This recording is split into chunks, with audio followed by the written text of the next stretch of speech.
I want to move now to a game of a little less importance in between the NFC and AFC, and that's the 3-7 New York Giants, who have won two in a row and are coming off their bye week, going to Cincinnati to take on the 2-7-1 Bengals, who have lost two in a row. And Mark, things have quickly gone from bad to worse for the Bengals. I mean, it was bad enough that they were one of the worst teams in the league in terms of record.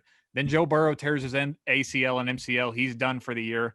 And that really sent kind of shockwaves throughout the league. And everybody was, very upset about it. I saw Bengals fans donated like $30,000 to Joe Burrow's charity in Cincinnati. And that was very touching on them. So that was the big blow on Sunday. But then on Tuesday, the hits just kept on coming for the Bengals because Sports Illustrated dropped an article detailing some alleged toxic workplace environments within the Bengals locker room. Now, let me look at my notes here just to make sure I get this specifically right. According to the article, there is a lack of communication and trust within the team between players and the coaching staff. That is not just between players and assistant coaches. They're alleging that as goes along with head coach Zach Taylor. And this reaches all the way back to when they benched Andy Dalton right before the trade deadline. There's still some hurt feelings within the organization about that, and players that supported Andy Dalton, they're still upset about that. This goes into the Carlos Dunlap thing where he was, venting his frustrations to the media. That's apparently about he felt there was a lack of communication between him and the coaching staff, so he felt his only route was to go into the media and talk.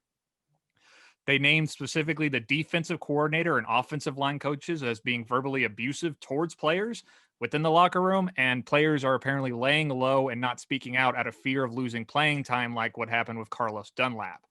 So the entire franchise right now has just been taking a gigantic punch in the face this entire week, first losing Burrow, and now this article dropping from Sports Illustrated. So it's a very, very rough time for the Bengals right now, and now they have to host a Giants team switching to the game now that's really starting to come into their own and is actually looking like a legitimate team despite their record. If any of you follow me on Twitter, you know that I like this Giants team a lot. There was this story by NFL Network in the offseason about Joe Judge, the current head coach for the Giants, and they talked about the players are in love with this guy in his first year, that they would literally run through a wall for him. And I rolled my eyes at the time. I was like, okay, let's see what happens when they actually take the field and play. And they're playing like it, Mark. There's only been one game this season where the Giants weren't in it. Every other game, besides the one loss to San Francisco where they got blown out, has been decided by 10 points or less. They're in every single game against opponents that are obviously superior to them. They're playing good football on defense. The only problem has been their offense. And, Daniel Jones is doing a bit better at not turning the ball over. He's still fumbling, and that should be noted. He is still not turning the ball over, and their offense is starting to get its legs underneath it. I really like this Giants team. It may not be their year in the East right now, but I can seriously see a scenario within the next 2 or 3 years where they're a legitimate winning team and making deep postseason runs. I feel like they're set up that well in terms of a head coach and defense. I really like this Giants team. They're really cooking on all cylinders right now.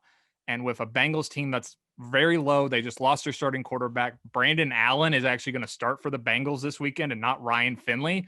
If that name sounds familiar, Brandon Allen actually started a couple games for the Broncos last season. He made some solid plays and wasn't super terrible. So some people are saying it's a good move, and other people are worried that's going to jeopardize their draft pick. So take that for what it's worth. I'm taking the Giants to win because I like them so much and I love their defense. And the Bengals are just having a week from hell, basically, is what the Bengals are having right now. Yeah, I suppose which do I want to take first, the positive or the negative? Positively, I was all about New York at the beginning of the year, and I honestly feel that I lost a couple of games early on the picks because I had faith in them to be a decent team, and I'm glad that they're finally being able to show it. I didn't have that number. I mean, they have been keeping games close. I wouldn't obviously put the blame down to Saquon Barkley. Right. Like you might see people, like I did think that they had fundamental issues anyway, but they were a decent team, and it should have been Daniel Jones stepping up a bit more. So look, they're coming around now. On Cincinnati, I was disappointed when I saw those reports or whatever. Like, you're kind of sympathetic towards Zach Taylor and what he had inherited, but that issue of no one ever wanted to take the job, I don't know, maybe behind the scenes, and I'm just making this up as my own thinkings on it, was he struggled to get that defensive coordinator, and maybe it was because he was known as being ruthless or whatever. But sure, look what was happening with Rex Ryan for the longest time. He was a pretty passionate coach as well, and he was, you know, it eventually caught up with him. Or Greg Roman seems to be the same kind of guy. So I mean, not that this happens and it's acceptable, but I have no idea how an organization is run. I've never been in an NFL locker room. I can't speak to that. And I don't know if it's people voicing it now because the team is bad and they can have a chance to do it.